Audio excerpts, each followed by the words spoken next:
We got this from the Washington Post. U.S. to ban Chinese purchases of farmland, citing national security.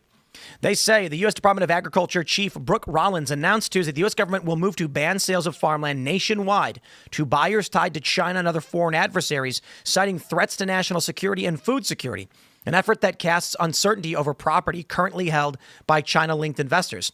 Asked whether the U.S. government would seek to take back existing land owned by Chinese investors, Rollins said they are looking at every available option as part of a clawback effort and that an executive order from the White House will probably follow very soon. That means Trump's going to say it. It's a crawback.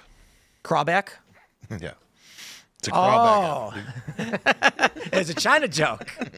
Let's go. All right, anyway, in a joint news conference with Defense Secretary Pete Hegseth and Homeland Security Secretary Kristi L. Nome. Did they put the L in there? We know Kristi Nome is. Is that her choice that she wants to now be known with the L in there? I don't know. I'm surprised they didn't put, what do they call her? Ice Barbie? Yes.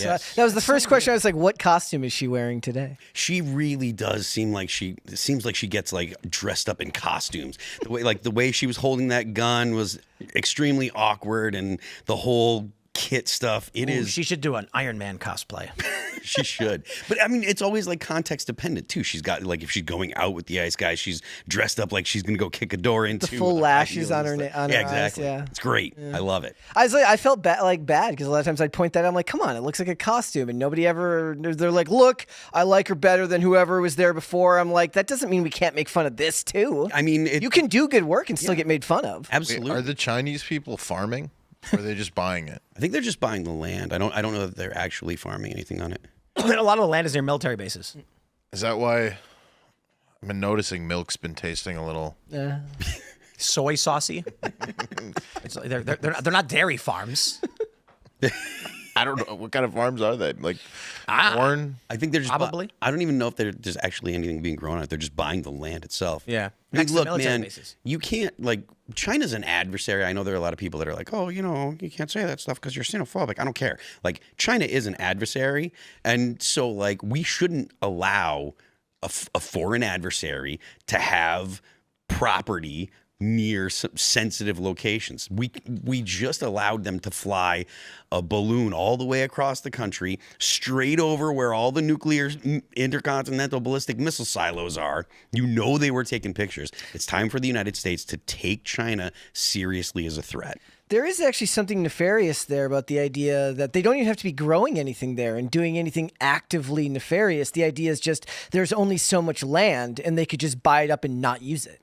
Yeah, I mean, if I that's true, but if I understand correctly, the actual amount of land is not significant. It's not like a lot. Even when people were talking about like Bill Gates buying up a lot of farmland, it's like he wasn't actually. When you think of how much farmland there is in the U.S., he wasn't actually buying that much. But if China has access to sensitive locations because they've got, the CCP has, property near these sensitive locations, that's just an all-around bad thing. And I really don't know if I want H Mart to go out of business. No. Take a look at this. This will shock the delicate sensibilities of the average American. You can see Chinese-owned farmland in America by the New York Post, and you see all these plots of land. Now, here's what may surprise you. The entire island of Hawaii is owned by China. Where do they grow? It looks like the same amount of people that voted for the Democrats. It does. Where do they grow the orange chicken? I just want to. So those are chicken farms. Those are usually buildings, not grain farms. Florida. But they are in fact orange. Yeah. They're orange chickens. This is old too. That's not Fort Liberty. That is Fort Bragg, ladies and gentlemen. But here's the funny thing: that people have been sharing this image around. Like, guys, this is clearly not real. China didn't buy Hawaii. I mean, look at this. Like, that's Hawaii. Chinese-owned farmland in America. They don't own Hawaii. Yeah, but the thing is like, this is how you get people now. You just post an infographic that looks like it makes sense, and then people start sharing it on Facebook. Dude, I am. I just boomer bait. This doesn't look that bad. All of Hawaii is gone. I'm okay with it. It's just a big island, just a volcano. No Alaska? No, they don't even have there's no Alaska on here at all. Yeah. What state have they not touched? Nobody wants to go near Wyoming. They're like, nah, we don't need it. Not interested. I say let them have it. Let the Chinese have the land, and then they can. But yeah, no, I agree. We should let them buy up as much land as they want, and just seize it from them. But they can't go to Harvard. Of course not. You have to live on a farm. You have to actually live the life of a farmer. You can't. And sell your food to us. You know what? With things like this, though, I mean, so first, let me just wrap that up. Like, I think it's a good thing that the Trump admin's finally doing this. But posts like this and what people actually believe what's going on, like you were saying, just post an infographic and people leave it. Mm-hmm. I think we're getting close to that critical mass where everything's becoming fake. Mm-hmm. There was this post from Rudyard Lynch. You guys know what if I thought you were Jewish.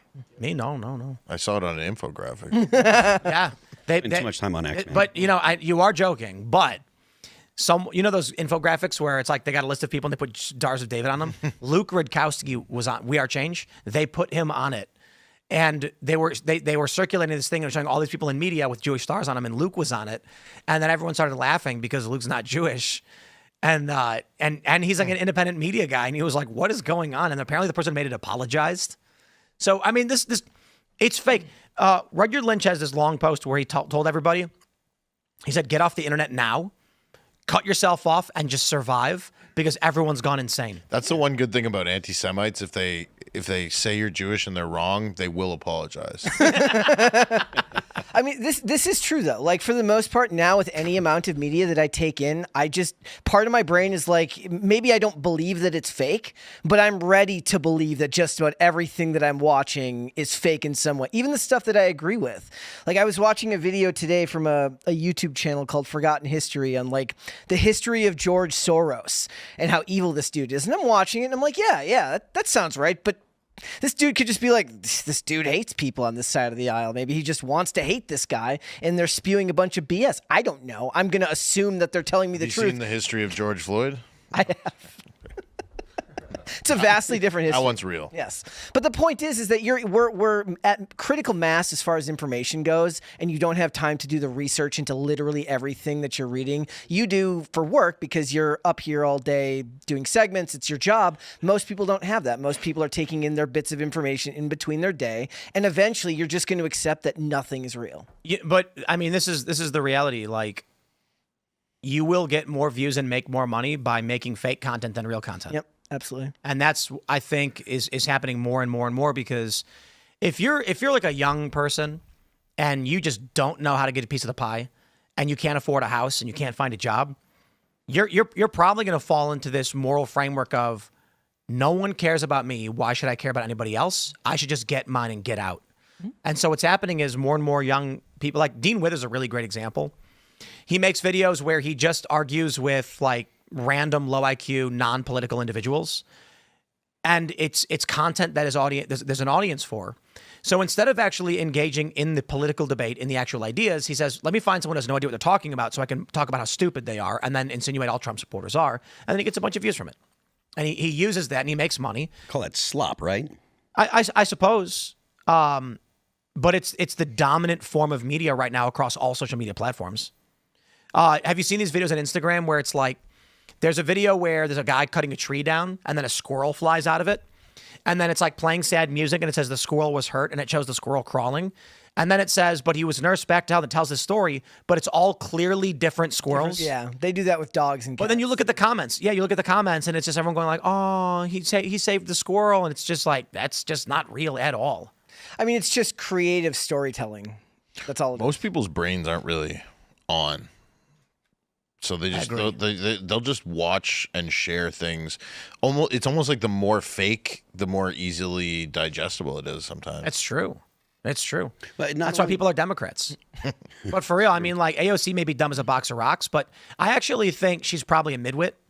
She understands enough about the political system to lie to get followers, and it works for her politically. And then she just goes out and says stuff. I mean, after J6, when she lied about what happened, falsely claiming that someone came to her door and she thought the rioters were coming for her, even though the story happened before the riot even began. It's like when she told this story and she was like, someone knocked on the door and they went, where is she? Where is she?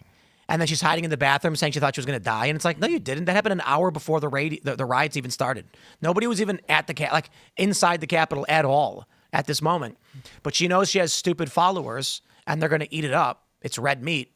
And so she does it. And now she's in government, and this is expanding. And she told that story after, like days later or something like that, right? Or I think it was like a day later or something like that. I mean, she was playing to what had happened. Everybody saw the riot at the Capitol, and then she's just like, oh, I can capitalize on this, and everyone's going to feel bad for me. And so she BS's people, and she got exactly what she was looking for. I heard she got deported.